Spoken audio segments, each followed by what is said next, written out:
Waalaikumsalam warahmatullahi wabarakatuh. Ustaz, tolong bagi ilmu untuk cara menghadapi fitnah Dajjal. Fitnah Dajjal ada dua. Ada Dajjal dan Masih Dajjal. Dajjal misal ada Masih Ad-Dajjal. Beda.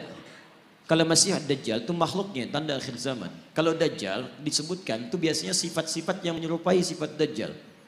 Contoh, kita ambil misalnya di hadis riwayat Muslim.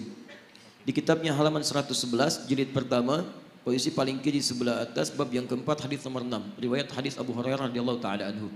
Kalau ingin mirip bukunya cari syarah Sahih Muslim, syarah Imam An-Nawawi. Saya punya 9 jilid warna biru dongker, cetakan tahun 2002. Saya beli 26 Juli di Husainiyat di Mesir, cetakan Darul Hadis. Lihat baik-baik hadisnya. Sayati akan datang alaikum pada kalian semua fi akhir zaman, di akhir-akhir masa kehidupan, dajjaluna kadzabun. Disebutkan dajjal, jamak lagi bentuknya. Para dajjal, kadzabun yang terbiasa berdusta. Baik, apa dustanya? Ternyata bukan urusan dunia. Kalau dusta urusan dunia, zaman jahiliyah juga sudah ada. Coba lihat, orang jahiliyah dusta, makanya turun ayat wailul lil mukadzibin, celaka para pendusta. Orang jahiliyah curang dalam bisnis, turun ayat wailul lil mutaffifin. Bukan urusan itu. Dustanya yuhadditsunakum bima lam tasma'uhu wa la yasma'unahu aba'ukum. Mereka akan banyak berdusta tentang urusan agama kalian. Mereka pandai bicara kepada kalian, menyampaikan sesuatu yang kelihatan benar, padahal itu begitu mengagetkan. Keluar dari tuntunan agama. Jangankan engkau yang kaget saat mendengarnya, orang dulu pun kalau ikut dengar, ikutan kaget. Ikutan kaget.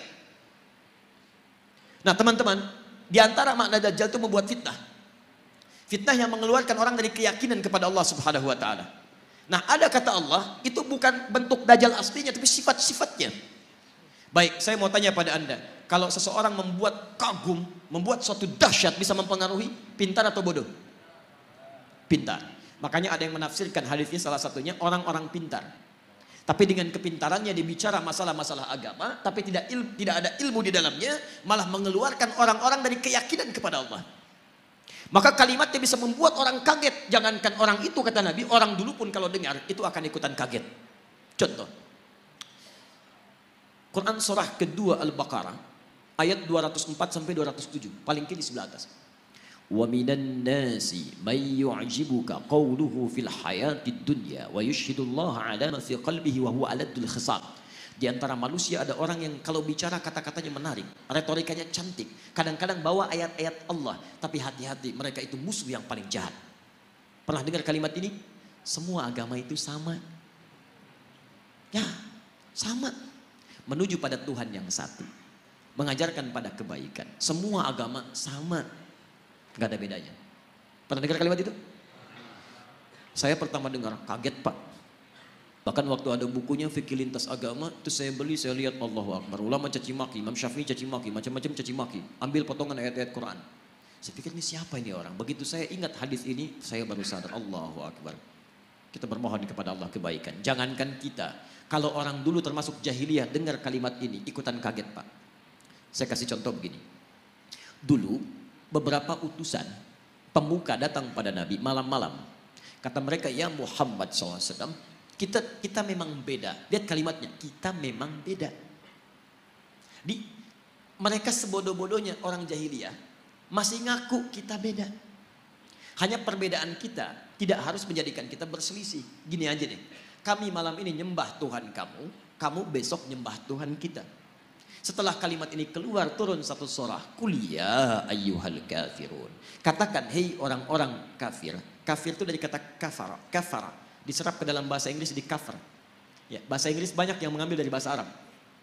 Gula, sugar, dari sukar. Kopi, kafi. Kohwa, dari kahwa. Kucing, cat, dari kittun. Kittun, itu kucing rumahan. Ya, kittun. Kalau kucing liar, hurrah. Kecilnya hurairah. Kittun, kucing rumahan. Diambil cat. Sekarang jadi kitty, kucing rumahan. Hello Kitty, jadi spray, jadi bantal, jadi macam-macam. Ya? Tuh. Kembalikan. Kafara, ketutup. Yang tertutup. Orangnya kafir yang menutup diri. Jadi misal, ini misalnya spidol. Tertutup begini, ini cover, ada cover, tertutup. Buku ada covernya, isinya tidak bisa kelihatan. Kalau saya sengaja menutup diri supaya tidak kelihatan, saya balik ke sini misalnya. Kelihatan saya, ada penampakan, ya kan? Nah itu. Nah ini kafir, orangnya kafir itu yang menutup diri. Sopan bahasanya. Makanya ketika orang Arab ini orang Arab fasih, paham bahasa Arab, ngerti bahasa Arab, dipanggil kafir oleh Quran, mereka nggak marah. Kenapa? Bahasanya sopan. Hei orang-orang yang masih menutup diri dari hidayah. Kami memang masih menutup diri kok. Maaf saya lompat sebentar. Maksud saya gini, zaman ini agak aneh sebetulnya. Ada orang Arab, asli Arab, paham bahasa Arab, paling fasih bahasa Arab, disebut kafir, nggak marah.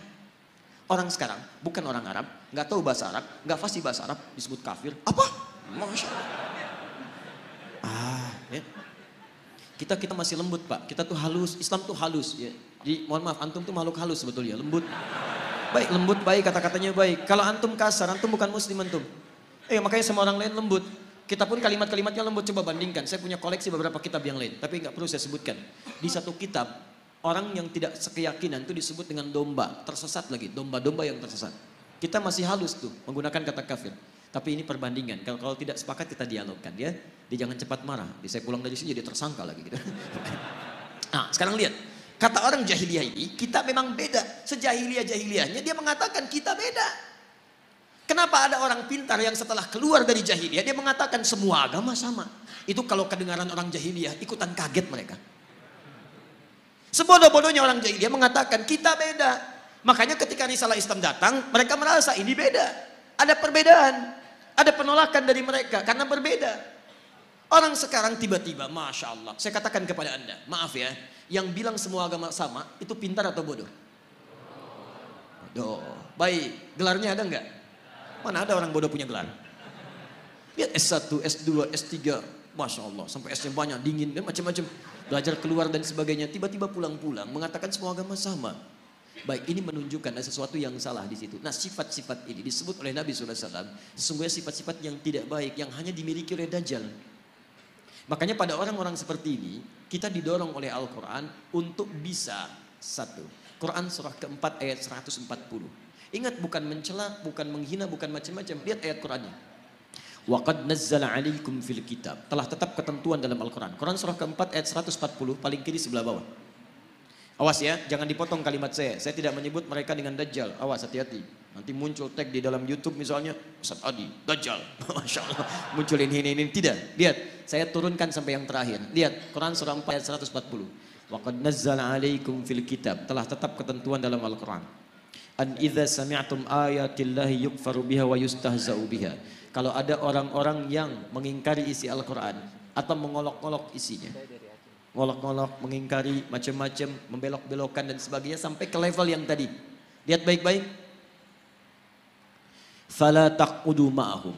Satu, kata Quran, cukup jangan buang-buang energi untuk mencela, membuli dan sebagainya. Cukup tinggalkan mereka. Sudah. Antum terlalu buang energi antum yang mahal. Lebih baik kalimat antum dipakai baca Al-Quran. Tulisan antum tulis status yang baik-baik daripada merespon mereka. Gak ada kerjaan. Jangan kasih panggung kata Al-Quran. Ceramah nggak usah diundang, bukunya nggak usah dibaca, radio nggak usah didengar, isolasi dulu. Dan hebatnya Al-Quran memberikan sikap demikian, bukan untuk merendahkan yang dimaksudkan, supaya dia sadar saking sayangnya Allah. Hatta yakhudu fi haditsin ghairi, sampai dia sadar bahwa dia isolasi orang lain itu karena ada yang menyimpang dari dirinya. Saking sayangnya Allah tetap diberikan hidayah, cuman mau ngambil atau enggak. Sampai dia tobat, kata-katanya baik, baru kita kemudian ambil kebaikan-kebaikan darinya. Jadi kalau ada yang demikian disebut oleh Nabi sebagai sifat-sifat Dajjal, sifat itu harus kita keluarkan kalau kita sayang dengan saudara kita doakan dia tapi tinggalkan semua hal yang terkait dengan dia. Tinggalkan. Innakum idzam mithluhum. Kalau antum ikuti mereka, dengarkan pernyataannya, ikut kelasnya, baca bukunya, lama-lama antum seperti mereka juga nantinya. Sholat gak dikerjakan, azan di tempat ibadah orang lain, tiba-tiba belajarnya ke tempat yang ini aneh. Negara kita itu menjamin kemerdekaan tiap-tiap penduduk untuk beribadah. Kita harus hormati yang lain. Cuman di Islam gak boleh ada kaidah, jangan paksa. Quran surah 2 ayat 256 paling kiri sebelah bawah. La ikraha fid din. Antum gak boleh paksa orang lain pindah agama. Gak boleh, dosa antum. Kita tawarkan yang baik-baik. Tapi kita pun diminta oleh Al-Quran untuk zero toleransi. Toleransi tertinggi adalah biarkan orang lain dengan kepercayaannya masing-masing. Lakum dinukum waliyadin. Tapi kita dakwahi dalam kebaikan. Mau ikut, alhamdulillah. Tidak ikut, gak apa-apa, gak boleh paksa. Dan setiap orang yang beragama dijamin oleh undang-undang negara kita. Pasal 29 ayat 1 sampai 2. Ayat 2-nya. Negara menjamin kemerdekaan tiap-tiap penduduk untuk memeluk agamanya masing-masing dan beribadah menurut agama dan kepercayaannya itu. Beribadah menurut agama dan kepercayaannya itu. Kita saat beribadah kepada Allah, keyakinan pertama yakin Islam yang paling benar. Itu ibadah tertinggi kita. Ibadah lisan. Turun Quran surah 3 ayat 19 paling kiri sebelah atas. Inna dina indallahil Islam. Makanya ketika seorang mengatakan Islam yang paling benar, satu dibenarkan oleh Quran, dijamin oleh undang-undang. Tidak salah untuk mengatakan Islam yang benar. Jadi kalau ada orang pintar mengatakan di sini, bukan cuma Islam yang benar, dia orang bodoh. Dia orang bodoh. Kalau dia Muslim ya, kalau dia Muslim, dia orang bodoh. Kenapa? Satu, dia tidak mengerti Al-Quran. Yang kedua, dia melanggar undang-undang. Kenapa antum melarang seorang Muslim untuk meyakini itu yang benar? Kita pun nggak boleh paksa kalau orang Kristen mengatakan Kristen yang benar. Hindu mengatakan Hindu yang benar, itu keyakinan dia. Tugas kita cuma berdakwah, menyampaikan risalah. Mana di antara kebenaran itu yang menuju kepada Tuhan yang paling benar? Sampaikan kebaikan. Tapi ketika seseorang Muslim mengatakan cuma Islam yang benar dan dipersoalkan itu, artinya satu, dia tidak mengerti Al-Quran, yang kedua dia melanggar undang-undang. Dan yang paling dahsyat disebut oleh Al-Quran, kalau antum ikutan yang seperti itu, lama-lama iman antum luntur, antum hilang kemudian keimanan kepada Allah Subhanahu wa taala. Orang seperti itu disebut oleh Quran langsung dengan munafik dan akan masuk neraka jahanam yang pertama kali.